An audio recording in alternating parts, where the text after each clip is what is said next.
Hi everyone, you are welcome back to Astro Digital Technologies YouTube channel. In today's video, we are going to be looking at SQL Triggers. What is SQL Triggers? How important it is? How can you use SQL Triggers? My name is Ezekiah Adewale. To start with, what is SQL Triggers? SQL triggers are special stored procedures that automatically execute or trigger actions in response to specific events on a table or view in a database. These events typically include insert, update, and delete operations. Triggers can be set to execute either before or after these events. What the syntax for the trigger is create trigger name, then your before or after events on which table. So you indicate the table name trigger type, begin, then the trigger logic, and end trigger. So the first is you specify the name of the trigger after the create trigger clause. Next is you use either before or after keyword to determine when the trigger should occur in response to a specific event. Like we said earlier, these events typically include insert, update, or delete. Then you specify the name of the table to which the trigger binds. After, you specify the type of trigger using either for each row or for each statement, right? Then followed by your words, you put the logic of the trigger in the begin end block. So your trigger logic is in between the begin end block. Besides using the code in the begin end block, you can execute a stored procedure. You can also execute a store procedure, and I will show you that in the next video. Now, how SQL triggers work. When a specified event occurs, the trigger is activated and executes a set of SQL statements. The general structure of a trigger includes the event, the timing, and the action. So the timing of the trigger execution could either be before or after the event. Then the action is the set of SQL statements that are executed when the trigger is fired. Next, importance of SQL triggers. 1. Data integrity and consistency. The data integrity and consistency.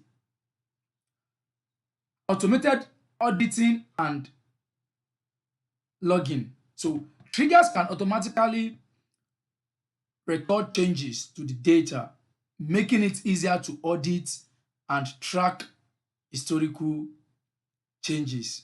So this is crucial for maintaining an audit trail, particularly in systems that require accountability and transparency. The next importance of SQL trigger is complex business rules enforcement.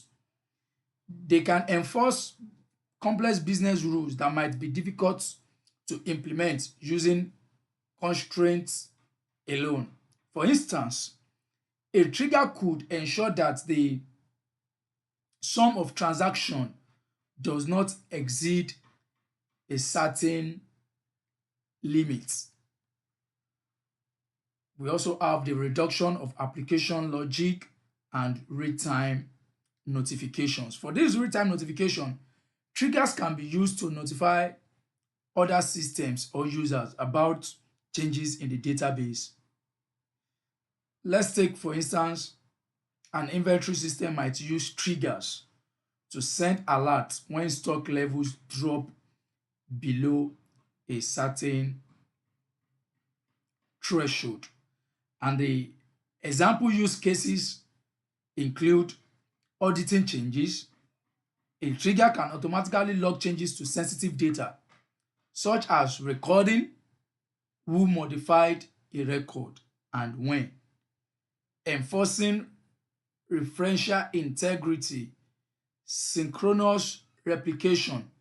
So all of these are example use cases of SQL triggers. Let's see how we can use this SQL trigger. If you are enjoying this video,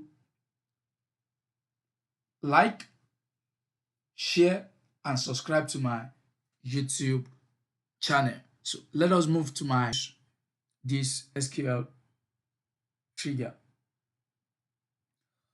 So I'm going to be using my HR database to carry out this trigger case study using the employees table. Let me bring the table. Let's see the table. Use, okay. Select all from employees. Okay, look at this table.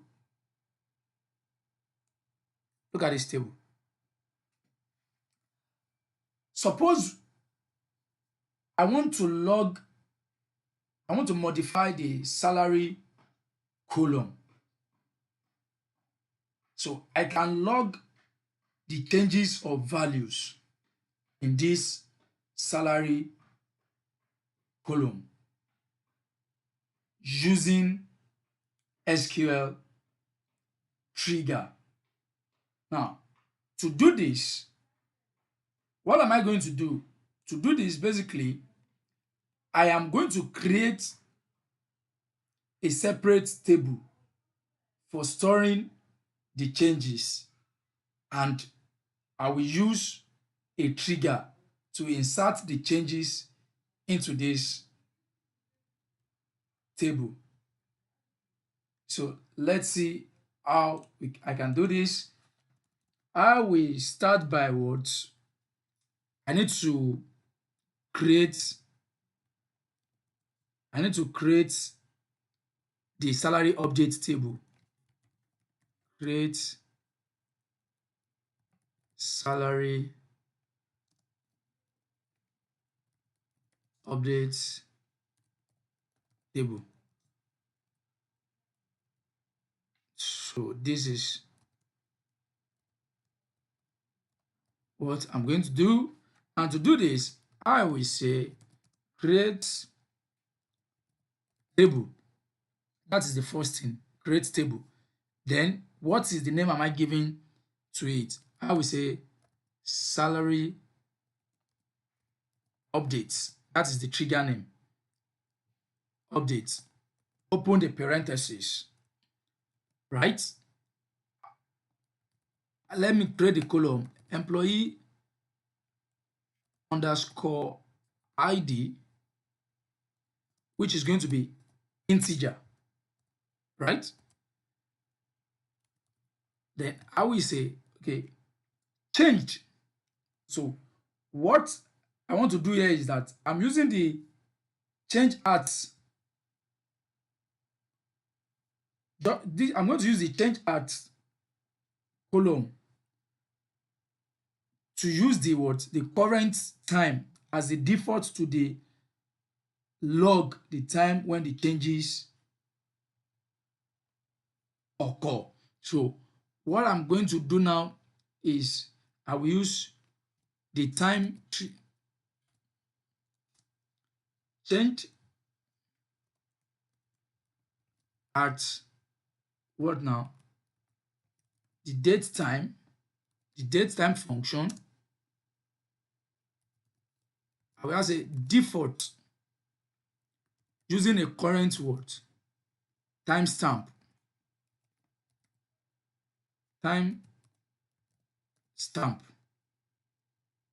Right? Going further, I will say the old salary. I want to refer to the old salary in this employees table. Old salary, which is decimal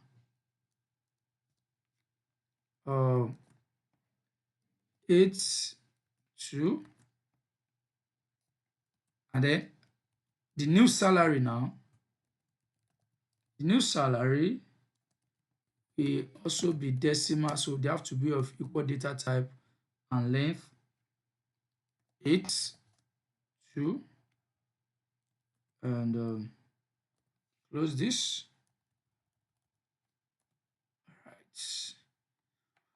Followed by the primary key now. Our primary key to be the employee ID, employee underscore ID, and the changed at, and the changed underscore art. Right. Let me close this. Now, this is the salary updates table logs. So this table, it will log the employee ID, the old salary, new salary, and the time of changes. So this is what is going to log in now, the time of changes, using the current timestamp. So by the time I execute this, let us execute this now. Now, successful. So let us view the table. I say select all from where now? Salary updates. So let's see the table we just created. You can see now. So this is the columns. These are the columns, the employee ID, changed at, the old salary, and the new salary. Now let us write our trigger now. So I'm going to write another trigger to log the salary changes to the salary updates table. To the salary updates table. Now, to do this, I will say, okay, create trigger.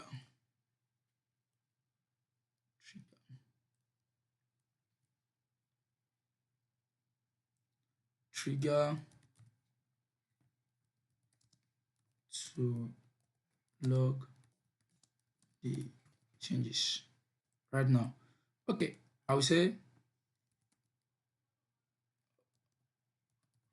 create trigger.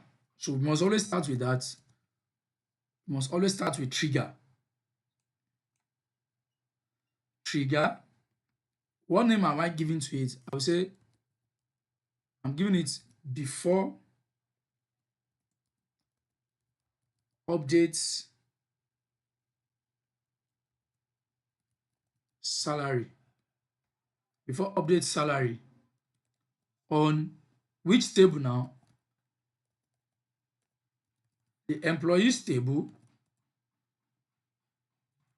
And I say, okay, for update, because this action is going to be carried out using the update keyword. So I will say for update,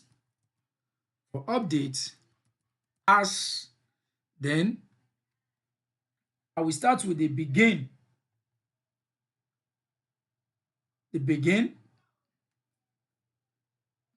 block, begin. If update,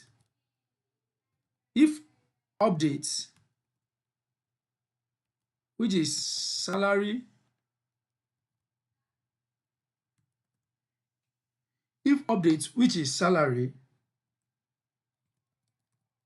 begin, I say insert into the table we created the other time, which is the salary update. Then we have to list the columns, which is the employee ID, old salary, and new salary. Close the parentheses. So we now say select what now? High in what? Employee ID underscore ID, D in what? Salary as what? As old salary. Then I say I underscore dot salary salary as new salary,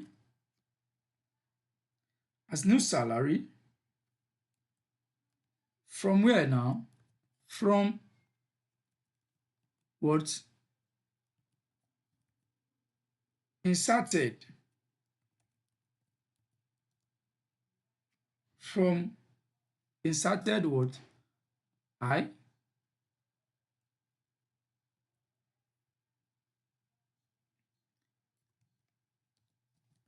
inner join.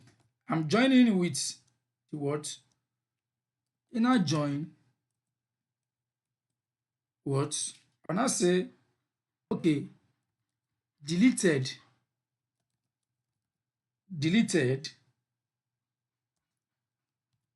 D on what?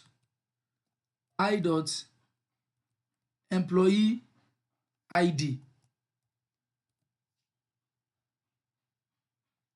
which is equal to what? D dot employee ID, where what? I dot salary is greater than or equal to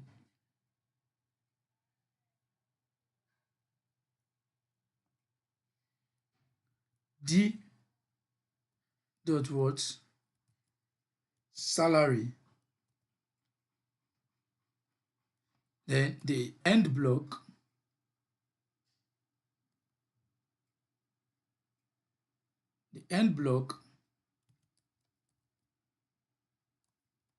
then the other end block, right? So The breakdown of the code is the trigger definition, which is the create trigger. Then on what now? On the table name. This is the table name. The employees for updates, because that is the action I want to perform. So the update if, the if update here, the if update, the column name, which is salary, is used to check if a specific column, which is this salary, is being what? Is being updated. So, and I use the what? The insert and this delete, right, statement. The insert statement holds the new value. These are the new value. And the deleted holds the what? The old values. Now, using the insert into with select statement here. So this statement inserts the what? The necessary values into the salary update. Into the salary update table. This table up here, right? By what? By selecting from the inserted here and the what? The deleted here. Followed by joining them what? By joining them into the what? Employee ID. So that is why I use the inner join. So I am joining them into the employees ID. The condition here, which is the where clause, ensures that the trigger only records the change if the new salary is different from the old salary. So that is what the where clause is doing here. So let us execute this. Execute query. Query is executed successfully. Now,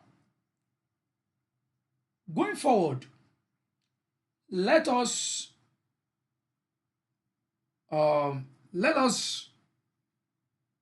test the trigger. Let's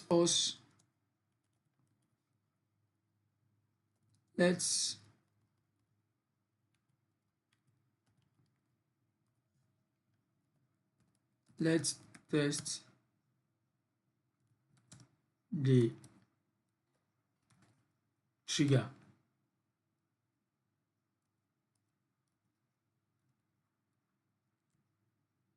Yeah. So now to test this trigger, let us bring back our let's say select all from employees, right, and execute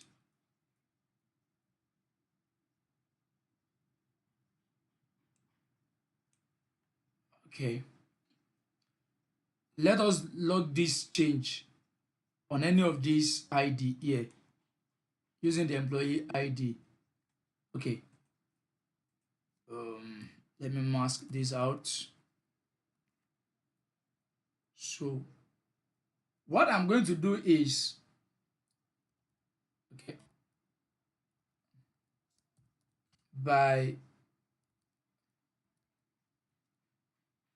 let us raise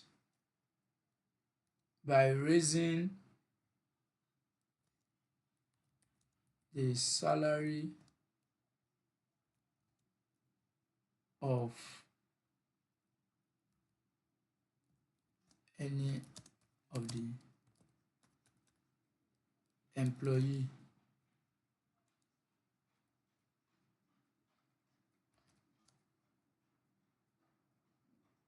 using emp underscore ID, right? So we say, okay, select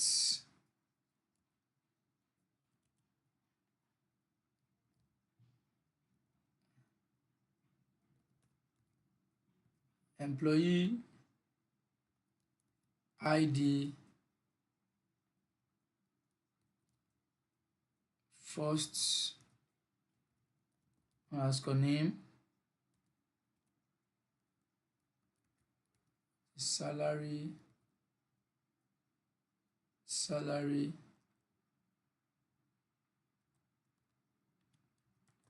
from employees where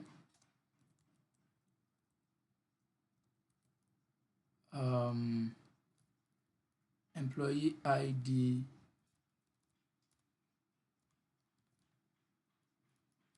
ID equals to, let's see,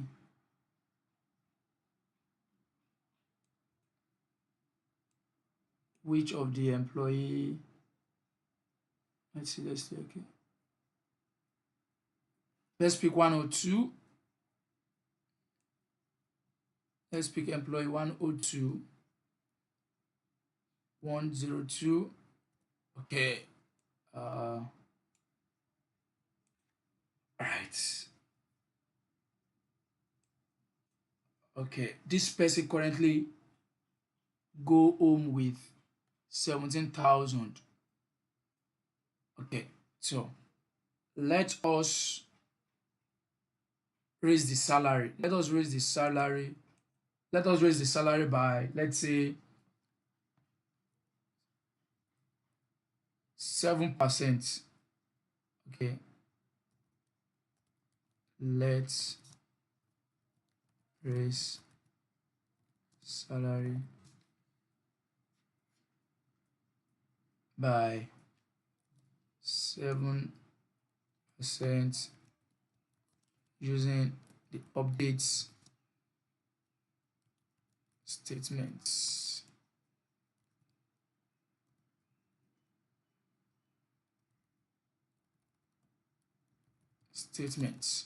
Right? Okay. To do this, we now say, okay, update employees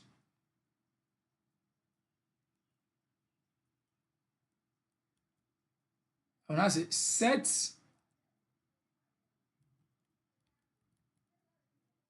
salary equals to salary by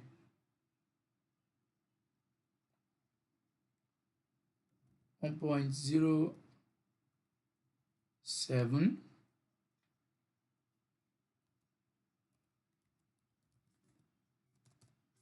where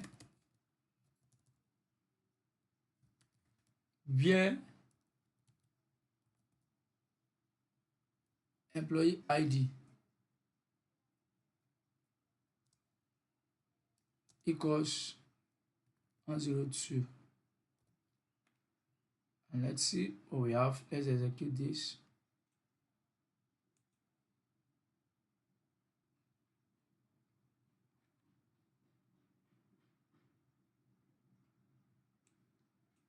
Okay, one row affected, right? That is done. What next? Do what?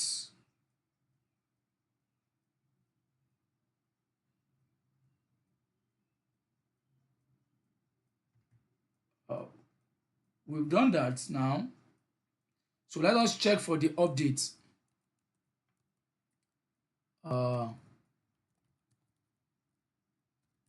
Let's check for the salary update. Let's check for the salary update. So we say select all from salary updates, and let's see the changes. Here we are. Can you see the changes has been made, right? So look at the timestamp. This occurred at the time of recording this video, 4:07, right? 2024. So as you can see that the changes has been what? Has been infected with the words, with the new entry. So it means that the trigger has been invoked correctly. So it means that the trigger has been what?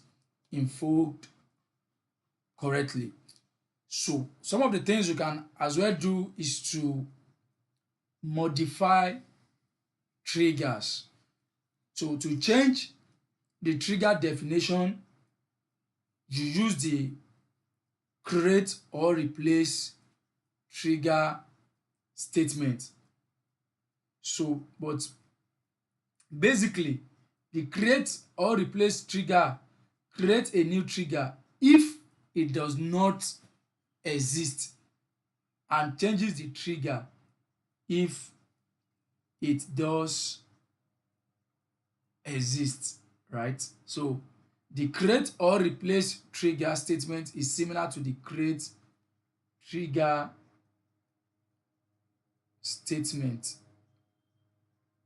Let me show you the syntax. It will be create or replace trigger, then the trigger name,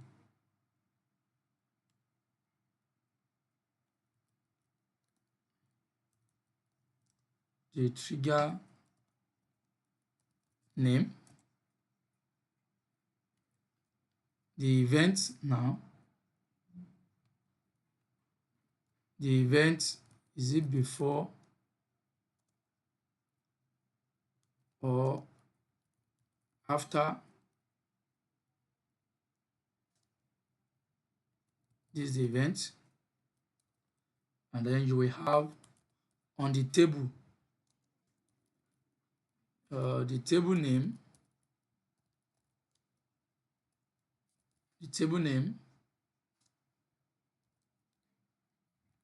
the trigger type, is it update, insert or delete, your begin block, then you have the trigger logic, and then you have the end block. So this is how you can modify any trigger. And to drop a trigger, to delete a trigger, let's say we want to delete this trigger. So we will use the words drop trigger if exists and the trigger name. Let's say we want to drop this trigger now. I will say drop trigger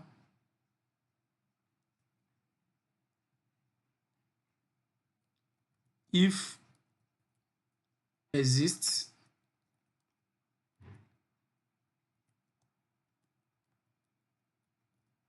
before update salary. So if I should execute this, the trigger has been dropped. So this is how you can delete or drop a trigger. So the if exists option allows you to delete a trigger if the trigger exists, and if it doesn't, it will not what the action will not take place. So the trigger does not if it does not exist. However, if you don't have the if exist option, what happens is that the database system may issue an error if you try to drop a non-existing trigger. So let's try this one. So we've dropped the trigger because it exists in the first place. Again, if you drop a table, if by mistake we drop the employees table, all triggers that is associated, for instance now, this our salary update table now, if we should go ahead and drop it, all triggers associated with that table also, they are also going to be affected. So they are also going to be deleted. So this is all about SQL triggers. I hope you enjoy this video. Do well to subscribe to my YouTube channel and also press the notification button. Thank you very much.